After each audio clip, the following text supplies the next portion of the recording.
পানিহাটি পুরসভার চেয়ারম্যান করা হলো সোমনাথ দেকে। ক্ষুব্ধ অভয়ার পরিবার। এটা কি প্রাইস পোস্টিং হলো?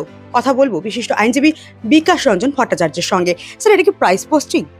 তৃণমূল দলে তো দুর্নীতি করতে পারলে তার প্রমোশন হয়, তো এটা ধরে নিতে পারি আমরা সভাপতি ওদের দলের যে নির্দিষ্ট কর্মসূচির গতিধারা সে অনুযায়ী এটা হয়েছে।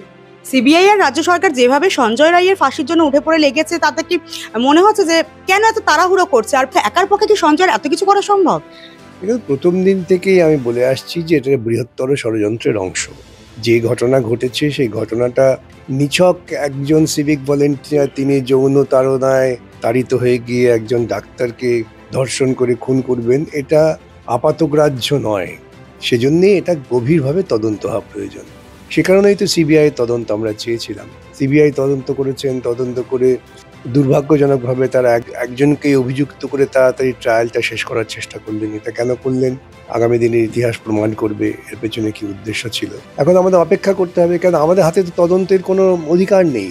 তদন্ত নির্ভর করে তদন্তকারী আইনি সংস্থার উপরে। তারা যদি আইনের প্রতি বিশ্বস্ততা না রাখেন, তারা যদি শুধুমাত্র রাজনৈতিক দৃষ্টিকোণ থেকে প্রভাবিত হন, তাহলে সেটা ভারতবর্ষের মানুষের পক্ষে দুঃখের। এই ঘটনা একটা দৃষ্টান্ত স্থাপন করলো যে তদন্তটা প্রভাবিত হচ্ছিল কোনো একটা স্তরে রাজনৈতিকভাবে, কিন্তু আন্দোলনের চাপে সেটা হয়তো গতিমুখটা একটু পাল্টালো। আরজিকর মামলা প্রথমে দেখলাম যে হাইকোর্টে উঠলো, তারপর সেটা সুপ্রিম কোর্ট স্বতঃপ্রণোদিতভাবে নিজের কাছে নিল।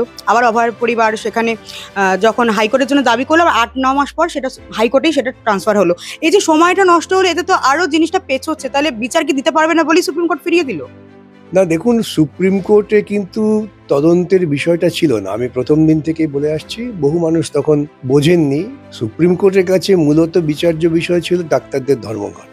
এই তদন্ত নিয়ে সুপ্রিম কোর্ট কখনো কোনো কথা বলেননি। সুতরাং তদন্ত কেন্দ্রিক যে সমস্ত ভাবনা চিন্তা, সেটা কলকাতা হাইকোর্টই হবে। এবং যেহেতু কলকাতা হাইকোর্ট তারা সিবিআইকে নিয়োগ করেছেন, তাদের কাছেই সিবিআইকে জবাবদিহি করতে হবে। সেটা প্রথম দিন থেকে হওয়া উচিত ছিল, কিন্তু তখন ওরা ভেবেছিলেন বোধহয় সুপ্রিম কোর্ট আমাদের কালকেই সাজা দিয়ে দেবে, এমন একটা ভাব ধারণা তৈরি করা হয়েছিল। যা হয়, প্রচার মাধ্যম যেমন যেমন বলে, মানুষ সেটাকে বিশ্বাস করে। কিন্তু এখন বাস্তবটা বুঝতে পেরেছেন, আবার কলকাতায় ফিরে এসছেন, এটা ভালো। খড়গপুরে গিয়ে দিলীপ ঘোষ মহিলাদের বিক্ষোভের মুখে পড়লেন। তার যে মুখের ভাষা, সেটা নিয়ে এখন প্রশ্ন উঠে গিয়েছে যে জনপ্রতিনিধি বা রাজনীতির ক্ষেত্রে দেখা যাচ্ছে নেতা মন্ত্রীদের যা মুখের ভাষা, এটা কি কাম্য? মানে এই কোথায় যাচ্ছে বাংলার সংস্কৃতি?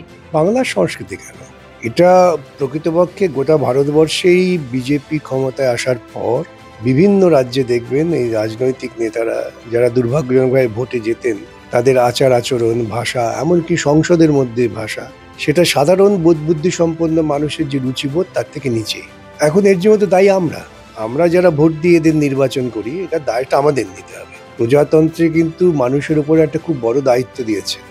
5 বছর সময়সীমা কেন করা হয়েছিল? যে 5 বছর ধরে তুমি তাদের কার্যকলাপ লক্ষ্য করবে এবং পরবর্তীকালে পরিবর্তন করবে।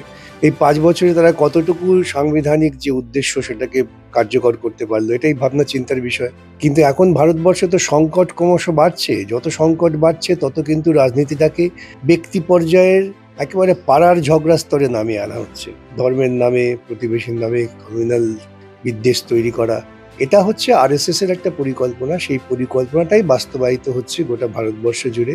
এবং পশ্চিমবঙ্গে এই তীব্রতা বৃদ্ধি পাচ্ছে, তার কারণ ওরা মনে করে এখনো পশ্চিমবঙ্গে বামেদের কিছু শক্তি আছে। হয়তো নির্বাচনে অ্যাসেম্বলিতে হয়তো শূন্য, পার্লামেন্টে হয়তো শূন্য, কিন্তু জনমানসে বামেদের এখনো একটা প্রভাব আছে। অতএব সেটাকে যত দ্রুত নষ্ট করা যায় তার একটা গবেষণা করে আরো ঠিক করেছেন যে মানুষকে একেবারে এমন কিছুর মধ্যে আবদ্ধ করে দেওয়া যাতে মানুষ তাদের মৌলিক সমস্যার চিন্তা থেকে একটু দূরে থাকে।